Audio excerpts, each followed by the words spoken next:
Hey there, everybody. Jason here with my review of Cobra Kai Season 3. I'm going to be talking spoilers about this season, so if you haven't seen Cobra Kai Season 3, head over to Netflix and check it out. If you have, or if spoilers don't matter, you've been warned. Let's get into the video. Now, this was a much bigger season than last season. I know I've said that about the other season, but it is. Every season, things kind of do start to ramp up, and they get bigger and more explosive, and more things start to happen. So I'm going to try to cover as much of it as I can. This was the first season produced by released by Netflix. It was the last season produced by YouTube.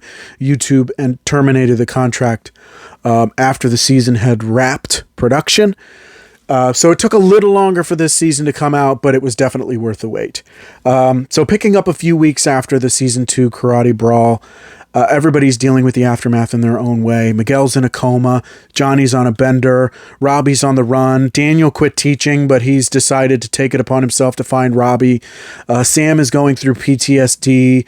Tori's on probation. Kreese is using this as an opportunity to dig his hooks further into the Cobra Kais. So it's just a mess all around. Daniel asks Johnny for help to find Robbie, and that goes about as well as you'd expect. Robbie tries to reach out to Daniel for help, but Daniel brings the cops. So Robbie goes to juvie and feels betrayed by Daniel. And he's not getting any attention from his real father, Johnny. So the only one he is getting attention from is Kreese, who always has his own agenda. Johnny, after Miguel wakes up from his coma, Johnny finds a way to help Miguel pay for his surgery, his back surgery, with the help, or not so much help, from his stepdad, played by Ed Asner. This would be the last appearance of Ed Asner on the show, as Ed Asner passed away shortly before the release of Cobra Kai Season 4.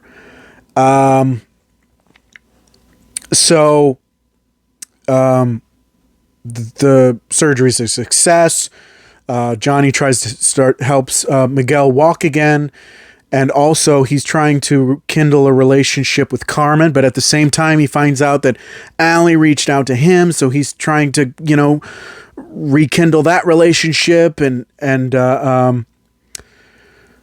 Sam has to deal with the trauma of the fight at school in her own way, but she's not going to take it sitting down. She's going to fight back, and she tries to get the other Miyagi-Dos to fight back against Cobra Kai, but not if Tori has anything to say about it. And this results in Eli Hawk doing something very bad to, breaking his friend Dimitri's arm. And Hawk kind of goes through a bit of a crisis of conscience this season. Especially in that moment. And then, of course, when Kreese brings in some new recruits, some new blood. And so he's a bit conflicted about these teachings of Cobra Kai. Daniel kind of has his own problems. He has to really help the business because he's losing money. He's losing the business. He needs help. So he goes to Okinawa to try to kind of find some peace and reconnect with Mr. Miyagi's roots, and see if he can save the business with this trip that to Tokyo, then to Okinawa. He meets up with Kimiko again, and that was fun, and she gives him some insight on some letters that Mr.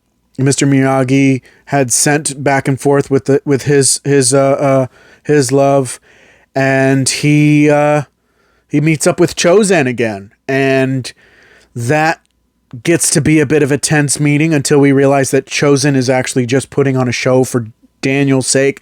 He wants Daniel to still think that he wants to hurt him and he wants to kill him, but really he has everything. He owes Daniel everything, because it was that instance that made him realize the error of his ways, and he became a better person, and his uncle saved him. And it was cool. And Daniel comes away with some secrets of Miyagi-Do.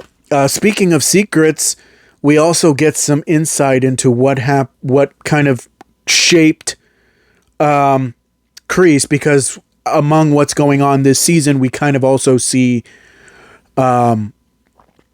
Kreese's past and how he became the way that he is, and it's pretty intense and it's pretty messed up. He's also trying Kreese in the today. He's also trying to help Tori, because Tori's just fallen even further on hard times. She's not going to school anymore. She's the only one who can take care of her family, and the landlord's being a jerk. And Kreese really wants her in Cobra Kai because she's the strongest one that they have, and he will do whatever it takes to make that happen. So this season kind of culminates in a few things. Of course, Johnny decides to become a sensei again and starts his own dojo, Eagle Fang. Great name for a dojo. Miguel and Sam rekindle their relationship, which after Robbie gets out of juvie, he finds out, and it kind of pushes him further and further into the arms of Cobra Kai, where he links up with Tori.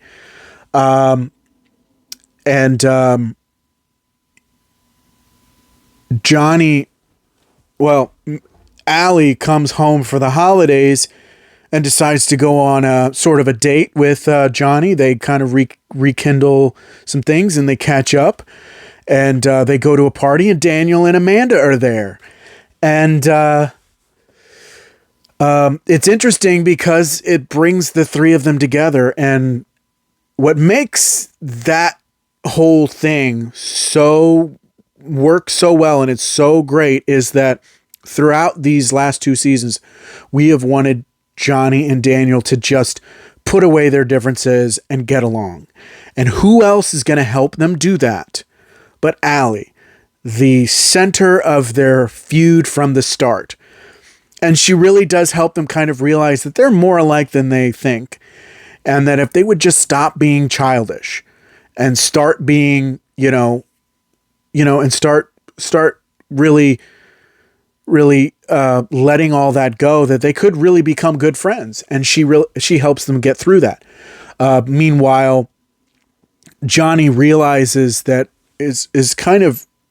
Allie kind of helps him realize that he's in love with Carmen, Miguel's mom. So he decides that he wants to be with her. And ultimately, Allie does what she needed to do and has moved on. Will we see Allie again? I certainly hope so. That was definitely a fun interaction, and I would love to see more. But while that's happening, the Miyagi-Dos and the Eagle Fangs decide to get together to try to merge dojos, to try to work together to take down Cobra Kai, because it's not going to happen on their own. With that being said, the Cobra Kais break in. They're all meeting at Daniel's house, and the Cobra Kais break into the house, and they have a massive fight in Daniel's house that just goes crazy, which it's Sam versus Tori and Eli, and it's just and Kyler and Miguel, and everybody's just fighting everybody.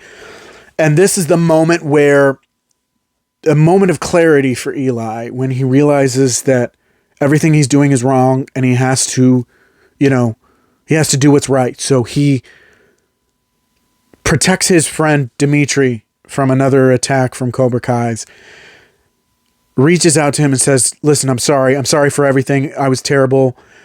And he wants to come back. So after this big fight, Johnny's had enough. He goes to Cobra Kai to finish this once and for all. And he has probably the most epic fight with Kreese that we've seen so far. And not only that, Robbie's there. So it's him also trying to take his son away from him. And then, just when we think all hope is lost, and Johnny is about to lose to Kreese, and Kreese is going to kill him once and for all, who shows up? But Daniel shows up to fight Kreese And again, just something we had been wanting to see probably since Kreese came back in season 2. But it finally happens. And Daniel uses those new tricks that Chozen taught him and almost succeeds in taking down Kreese once and for all. Had it not been for Miguel and Sam stopping him. This results in the decision that with the All Valley tournament coming up, that if the two of them have to join forces to take him down, and if he wins, they have to quit. They have to quit teaching. If they win, he has to quit teaching. Shut Cobra Kai down for good. Well, now that they've teamed up, Kreese has decided to team up. So he makes a phone call to an old friend. And for those of you who are familiar with Karate Kid Part 3, might know who that old friend is. So the season ends with the prospect of Kreese teaming up with that guy. And Daniel and Johnny teaming up against Kreese and Cobra Kai. It was a lot of fun. I really enjoyed the season 3. There was just so much more, and it just gets bigger and it just gets better. And I really was in awe of this season. Let me know what you thought of season 3 of Cobra Kai down in the comments. Don't forget to like, share, subscribe, click that notification bell to get updates on all my future videos. Thank you so much for watching as always. And I will see you on the next one. Bye.